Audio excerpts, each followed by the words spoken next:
दोस्तों टाटा स्टील की बात करें तो यहाँ पे बहुत बड़ी गुड न्यूज निकल के आ रही है। ब्रोकरेज फर्म जेफरीज की तरफ से नई रिपोर्ट जारी की गई है और ये रिपोर्ट बहुत उत्साहवर्धक है। दूसरी तरफ एमडी टीवी नरेंद्र की तरफ से भी बयान निकल कर आया है। टाटा स्टील जो लगातार दौड़ रहा है और देख सकते हो कि बहुत तेजी से नई हाई बनाते हुए दिखाई दे रहा है। ऐसे में क्या है उम्मीद, क्वार्टर थ्री के पहले क्या टाटा स्टील बड़ा धमाका कर सकता है, समझेंगे इस वीडियो के माध्यम से। दूसरी तरफ अगर हम टाटा मोटर्स की बात करें, यहाँ पे भी बहुत बड़ी गुड न्यूज निकल के आ रही है। इनक्रेड की तरफ से नई रिपोर्ट जारी की गई है। टाटा मोटर का आप देखें तो बिजनेस दोनों ही काफी अच्छा करा है। कमर्शियल व्हीकल बिजनेस भी जबरदस्त प्रदर्शन करा और इस बात है कि टाटा मोटर पैसेंजर व्हीकल का बिजनेस भी क्वार्टर थ्री के आंकड़ों ने उत्साहित कर दिया, बहुत शानदार सेल बढ़ा है। ऐसे में क्या है आगे की रणनीति समझेंगे। इसके अलावा टाटा पावर की बाकी कंपनी ने एक नया इतिहास रच दिया है। लगातार कंपनी सोलर रूफटॉप में तेजी से आगे बढ़ रही है। जो कंपनी की नई रिपोर्ट है वो क्या इशारा करी है, जानेंगे इस वीडियो के माध्यम से। लेकिन फ्रेंड्स उससे पहले अगर आप पहली बार हमारे चैनल पे आए तो चैनल को सब्सक्राइब कर दीजिए, एक बेल आइकॉन दबा दीजिए ताकि जब भी नया वीडियो बने पहला नोटिफिकेशन आपको मिले। वीडियो पसंद आए तो लाइक से जरूर कीजिए।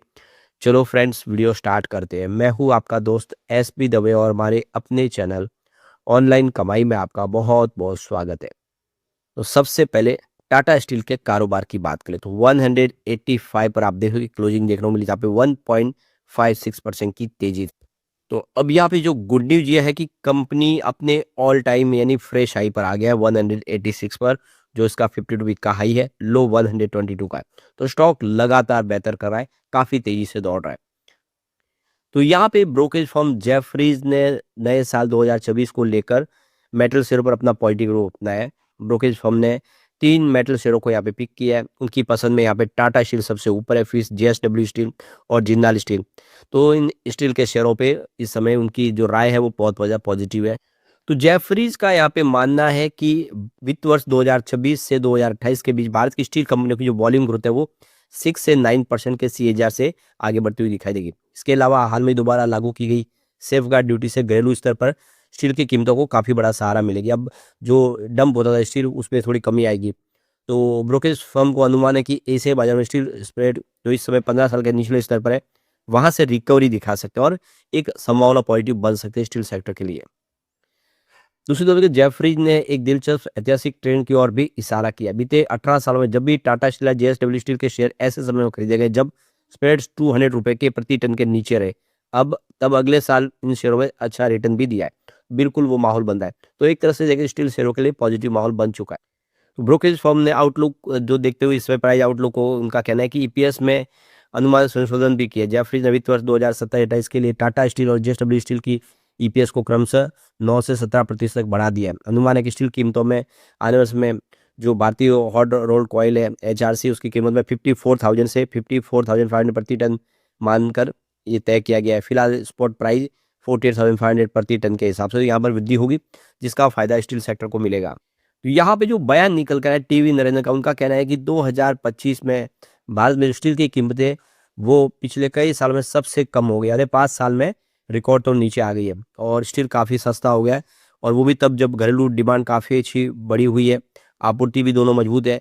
लेकिन इस समय दुनिया भर में आप देखें तो बहुत जो हालात बने हुए हैं, और इसके अलावा देखें चीन से जो काफ़ी ज़्यादा स्टील का निर्यात किया जा रहा है, जिसकी वजह से आप देखें चीन हर साल 100 मिलियन टन स्टील का एक्सपोर्ट करता है, जिसकी वजह से देखें स्टील की प्राइस जो है वो कम आई है। यहाँ पे जितना इंडिया पूरा स्टील का उत्पादन करता उतना तो वो एक्सपोर्ट कर देता है चाइना, जिसकी वजह से प्राइस नीचे आ गई है काफ़ी। अब यहाँ पे देखें तो इंडिया के अंदर भारत में तो बाजार में मौजूद है, लेकिन स्टील बाहर भेजना यानी एक्सपोर्ट करना मुश्किल हो गया है। टाटा स्टील का यूरोप में होने वाले कारोबार पर भी इसका दबाव पड़ा है। अमेरिका और यूरोप ने स्टील पर आयात शुल्क लगा दिया है, जिससे वहाँ पे कारोबार करना अब कठिन हो गया है। और देखो कि इस समय भारत की कंपनियां इससे ज़्यादा प्रभावित नहीं है, क्योंकि घरेलू डिमांड काफ़ी अच्छी है। टाटा स्टील पिछले सालों में तुलना में देखें तो इसका फाइनेंशियल परफॉर्मेंस अच्छी रही है। इंडिया के बाजार में इस समय काफ़ी अच्छी रिक्वायरमेंट है। तो टीवी नरेंद्र का कहना है कि दबाव के बावजूद भी टाटा स्टील अपनी ग्रोथ पे ध्यान दे रही है, लगातार अपने निवेश कर रही है और अपना बिजनेस बढ़ा रही है। जमशेदपुर प्लांट में विस्तार करना मुश्किल है क्योंकि वहाँ जगह कम है, इसलिए कंपनी ने अब ऐसे प्रोडक्ट पर ध्यान दे रही है जिनकी कीमत ज़्यादा होती है, जो ज़्यादा प्रॉफिट देती है। ऐसे प्रोडक्ट बनाए जा रहे हैं। स्पेशल लॉन्ग प्रोडक्ट के लिए नया कॉम्बो मिल अब बना रही है, इसे 2000 करोड़ रुपीज़ का निवेश भी किया जा रहा है। तो आप देख सकते हो लगातार अपनी प्रोडक्शन कैपेसिटी बढ़ाई जा रही है। ये सारी बातें साबित करेगी टाटा स्टील आने वाले समय बेहतर कर सकता है यहाँ से। कलिंगा प्लांट की जो कैपेसिटी 3 मिलियन टन के आसपास उसको बढ़ा के 8 मिलियन टन कर दिया गया है। मेरा मल्टी प्लांट की 5.2 मिलियन टन की क्षमता से काम को इस समय कर रहा है। नीलांचल प्लांट की क्षमता 1 मिलियन टन से बढ़कर 4 मिलियन टन तक पहुंच चुकी है और लुधियाना प्लांट मार्च तक शुरू हो जाएगा, तो अब कैपेसिटी और बढ़ेगी। ऐसे में टाटा स्टील का रेवेन्यू और बढ़ता हुआ दिखाई देगा। ये एक बहुत बड़ी अपॉर्चुनिटी इस समय रिलायंस टाटा स्टील के लिए। अब टाटा मोटर पैसेंजर व्हीकल की बात करो, 373 पर क्लोजिंग थी, जहाँ पे 0.86% की तेजी देखने को मिली। स्टॉक अब निचले लेवल से रिकवर होता हुआ दिखाई दे रहा है। टाटा मोटर कमर्शियल व्हीकल की बात की, यहाँ पे गिरावट थी, 3.57% की बड़ी गिरावट हुई, क्योंकि स्टॉक काफ़ी ज़्यादा दौड़ा। अब यहाँ पे थोड़ी सी प्रॉफिट बुकिंग दिखाई दे रही है। स्टॉक 426 के आसपास, जो स्टॉक की वैल्यूशन ही 260-70 के आसपास लगाई गई थी, वो 426 के आसपास है, तो प्रॉफिट बुकिंग तो लाजमी है, लेकिन स्टॉक यहाँ से फिर बेहतर करता हुआ दिखाई देगा। अब यहाँ पे टाटा मोटर कमर्शियल व्हीकल को लेकर इनके ने अपनी रिपोर्ट जारी की है। ब्रोकरेज फर्म ने कहा है कि कमर्शियल व्हीकल की मांग में सुधार देखने को मिल रहा है। इसकी अगुवाई छोटे ट्रक और ऑपरेटर कर रहे हैं। जीएसटी दरों में हुई हालिया कटौती और माल ढुलाई लागत के बेहतर होने से मांग में रिकवरी देखने को मिल रही है। इन कारणों के चलते डबल डिजिट वॉल्यूम ग्रोथ की संभावना जताई जा रही है, यानी कमर्शियल व्हीकल काफ़ी अच्छा करता हुआ दिखाई देगा।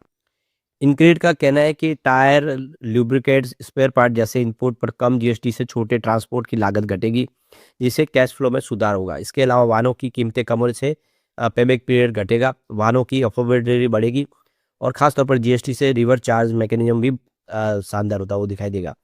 ब्रोकरेज फर्म को उम्मीद है कि कमर्शियल व्हीकल की मांग रिकवरी 2028 तक जारी रह सकती है, यानी अभी जो डिमांड शुरू है आगे भी बढ़ती रहेगी। इसके पीछे ब्याज दरों में जो नरमी है इस समय देखने को मिल रही है और जो औद्योगिक गतिविधियाँ वो तेजी से चल रही है।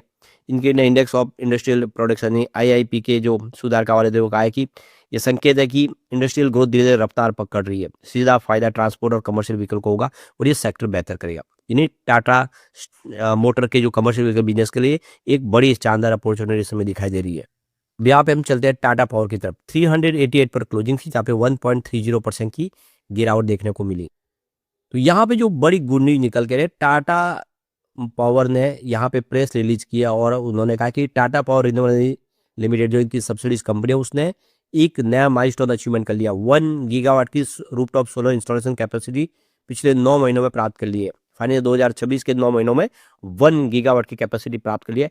इंडिया की पहली कंपनी बनी है जिन्होंने ये पोजीशन हासिल की है रूफटॉप सोलर के ने। तो इंडिया के सबसे बड़े प्लेयर के रूप में उभर गई है कंपनी और बहुत शानदार तरीके से बिजनेस बढ़ा। जैसे आप देखिए प्रधानमंत्री सोलर रूफटॉप योजना जो शुरू की गई है, हर घर मुफ्त बिजली योजना, उसका पूरा फायदा टाटा पावर उठा रही है। उसने एक बड़ा अचीवमेंट कर दिया है। तो यहाँ पे कंपनी का अचीवमेंट बहुत ही शानदार है। 1 गीगावाट की कैपेसिटी प्राप्त कर रहा है, यानी 127% का बेसिस पे जबरदस्त ग्रोथ। पिछले साल 444.78 मेगावाट की इन्होंने कैपेसिटी ऐड की थी। तो कस्टमर का जो एडोप्शन है आप देख सकते हो कि 1.7 लाख नए कस्टमर इन्होंने जोड़ दिए। तो फाइनली 2026 के 9 महीनों में लगातार बिजनेस बढ़ रहा है और यहाँ पे देखिए रूफटॉप इंस्टॉलेशन की इस समय जो करीब 3 लाख कस्टमर को ये सेवा दे रहे हैं और 4 गीगावाट की इंस्टॉल कैपेसिटी इन्होंने प्राप्त कर ली है। तो लगातार बिजनेस बढ़ रहा है और आप देखिए कंपनी इस समय महाराष्ट्र, गुजरात, तेलंगाना में रूफटॉप सोलर में काफ़ी अच्छा काम कर रही है और पिछले 9 महीनों में इसमें काफ़ी बड़ा अचीवमेंट देखने को मिला है। तो ये जो बिजनेस है ये आने वाले समय टाटा पावर के रेवेन्यू में एक बड़ा योगदान देंगे। तो जिस तरह से बिजनेस बढ़ रहा है ये क्लियरली सिग्नल है कि टाटा पावर के आने वाले दिन अच्छे होंगे। लेकिन फ्रेंड्स, कोई भी इन्वेस्टमेंट करने से पहले अपने फाइनेंशियल एडवाइजर से एडवाइस ले ले या अपना खुद का रिसर्च करें, क्योंकि मैंने वीडियो आपके एजुकेशनल पर्पज के लिए ही बनाया। वीडियो पसंद आए तो लाइक से जरूर कीजिए और चैनल को सब्सक्राइब कर दीजिए। Thank you friends.